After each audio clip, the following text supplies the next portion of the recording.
et des milliards d'hommes qui vont prier et le feu de Dieu va revenir et les anges seront à nouveau en action. Et je vous assure, le diable ne profitera pas de ce confinement pour détruire l'église, détruire les chrétiens et détruire les enfants de Dieu. Tout le monde, à partir d'aujourd'hui, à 21h, tous les jours, 21h, tu fléchis tes genoux. Que tu sois dans ta chambre, dans ton salon, dans ta voiture, ou que tu sois dans ton église, fléchis tes genoux et accorde-toi avec tout le corps du Christ dans le monde, dans la prière. Car si nous continuons cette guerre où chacun se bat pour son église, se bat pour son ministère, se bat pour sa vision, mes frères, ça ce n'est pas le combat d'un ministère, ce n'est pas le combat d'une église, ce n'est pas le combat d'un pasteur, c'est le combat de toute l'église, c'est le combat de tout le corps. Ce n'est pas le combat de Moïse, ce n'est pas le combat de Josué, ce n'est pas le combat de Hur, c'est le combat d'Israël, c'est le combat de toute l'église.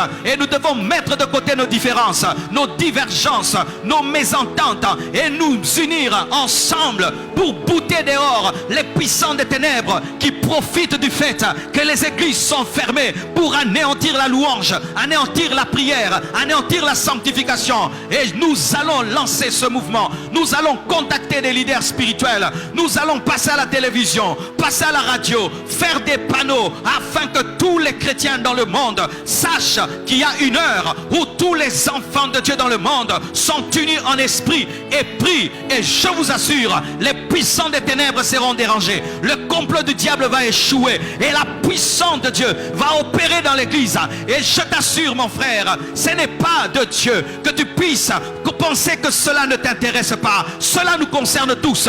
Tu dois adhérer et partager cette vidéo.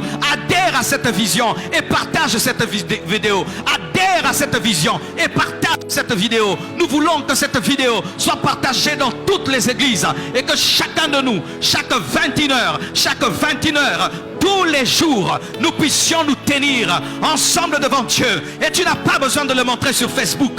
Tu n'as pas besoin de le montrer sur Instagram. Tu n'as pas besoin de le montrer. Nous voulons des gens qui prient pour l'intimité, pas pour le fan, non pas pour se faire voir et se montrer qu'ils sont en train de prier à 21h. Des prières que Dieu n'exauce pas, des prières que Dieu n'entend pas.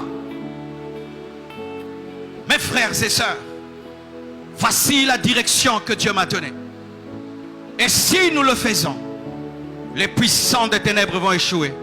Mais si nous entendons et nous continuons comme d'habitude, nous serons étonnés par les malheurs qui vont s'abattre dans nos maisons.